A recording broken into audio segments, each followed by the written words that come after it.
কোরআনে সবচেয়ে ভয়ঙ্কর দিনের কথা উল্লেখ করা আছে। মনে হচ্ছে যে সেই ভয়ঙ্কর দিনের সম্মুখে আমরা হচ্ছি। এটা ছিল আমাদের দেশ স্বাধীন হওয়ার পরের ভিডিও। অনেক কষ্ট, অনেক ভয়ের ভিতরে ছিলাম। তারপর আবার ঘরে বাজারঘাট ছিল না, তাই সকাল থেকে দুপুরে বিকালে কি করলাম সেটাই নিয়ে আজকে আপনাদের সামনে থাকছে ছোট একটা ভিডিও ধারণ করলাম। আসলে এই সময় ভিডিও করার মতন পরিস্থিতি ছিল না, তবে ছোট ছোট ক্লিপ ধরছিলাম, সেগুলি আপনাদের কাছে শেয়ার করলাম। আসসালামু আলাইকুম, আশা করি আলহামদুলিল্লাহ সবাই ভালো আছে। আলহামদুলিল্লাহ আমরাও সবাই ভালো আছি।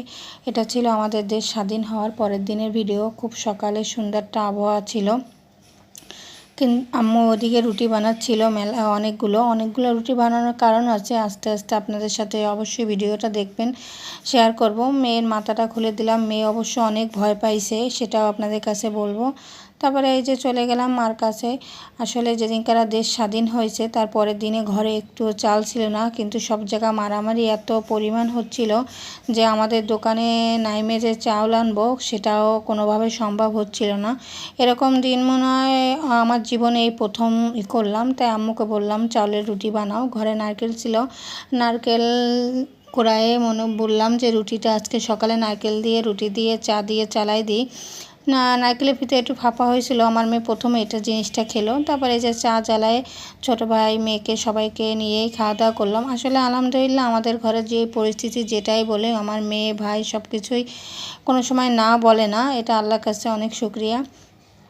আম্মুকেও দিলাম। বাবা খেয়া দাওয়া করে একটু বাইরে গেছিলো, বাইরে যায় আবার চলে আসছে। তারপর সবাই একা একা খাওয়া দাওয়া করলাম সবাই মিলে। এই যে মেয়েকে বললাম, ভাই বসে আছে, তারপর বললাম যে আসো সবাই একসাথে খাওয়া দাওয়া করি।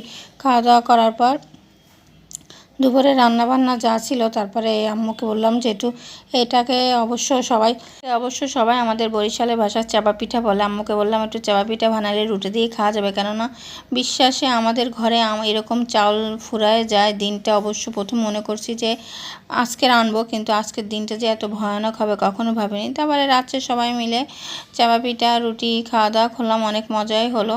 যাই না আলহামদুলিল্লাহ, তারপর আল্লাহ যেন এই বিপদ থেকে আমাকে সবাই রক্ষা করে। আজকে ভিডিওটা